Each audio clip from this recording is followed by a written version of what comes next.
What's up guys, I'm Dan from Black Rocket, and I'm here to tell you all about the new and returning features that were announced in today's Animal Crossing New Horizons Direct.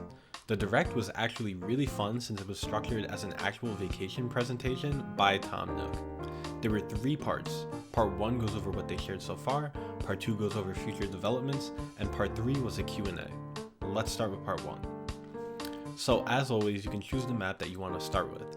And you can also choose if you want to live in the northern or southern hemisphere, which changes when the seasons are. However, you will still have all 4 seasons. You start out the game by placing your tent wherever you want on the island, and you can also choose where the other residents live.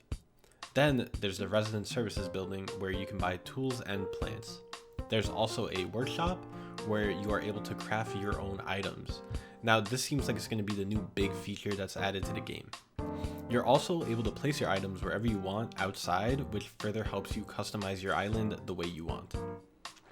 You're also able to put a custom pattern design on some of the items that you craft. We also see the airport, which is where you can go to visit your friend's island or have friends visit you.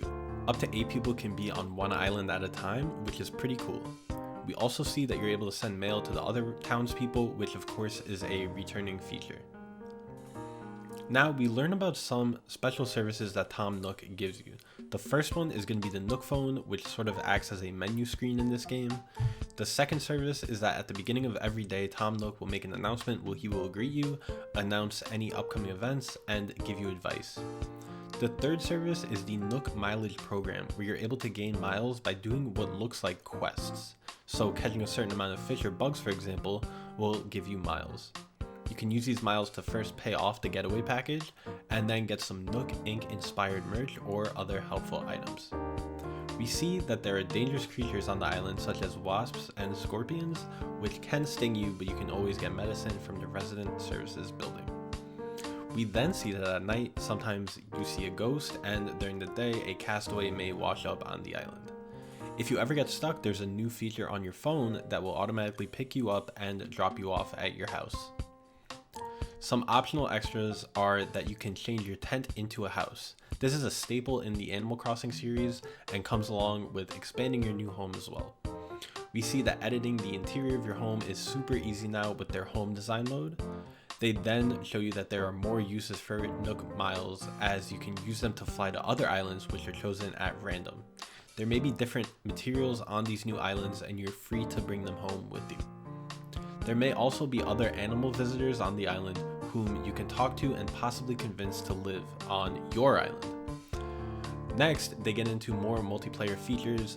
Up to 8 different users can live on your island at the same time, and 4 users can actually play simultaneously on the same console.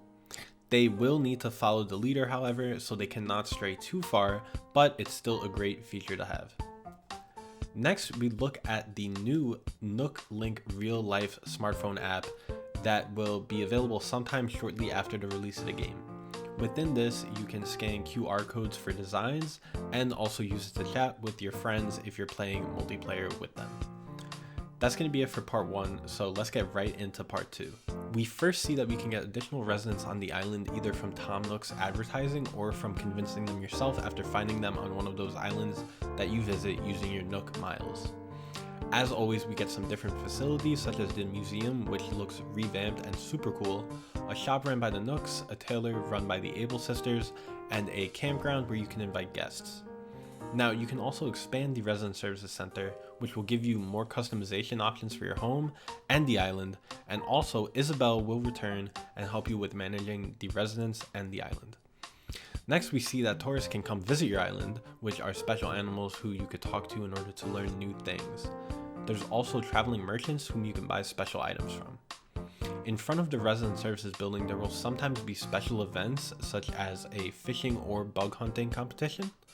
We also learned that there will be free updates in the future which will add seasonal events. These are the Easter, Halloween, Thanksgiving, and Christmas events, so make sure that you download those free updates when they come out because you definitely don't want to miss those. Lastly, we learn about some more construction options on the island.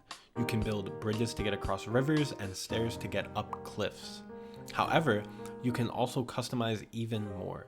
You're able to create your own rivers, cover rivers up, create cliffs, waterfalls, and also create paths. This gives you full reign of the whole island and you can seriously customize it however you like. Some of the features mentioned in the Q&A were amiibo and amiibo card support for the Animal Crossing characters. We also see that if people visit your island, they originally cannot use their shovel or axe. This makes it so if you don't trust them, they can't ruin your island. However, if you do trust them, you can assign them as a best friend and they will now be able to use those tools and help you construct your island. We learned that on launch day, March 20th, there will be a free update which will add the Bunny Day event, so make sure that you download that so you don't miss out.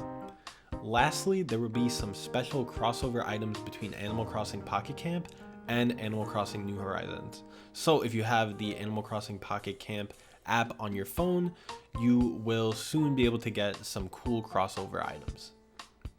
And that's going to be it. Those are all the new features that are going to be added. I definitely recommend watching the direct yourself because the way that they presented it was actually quite enjoyable.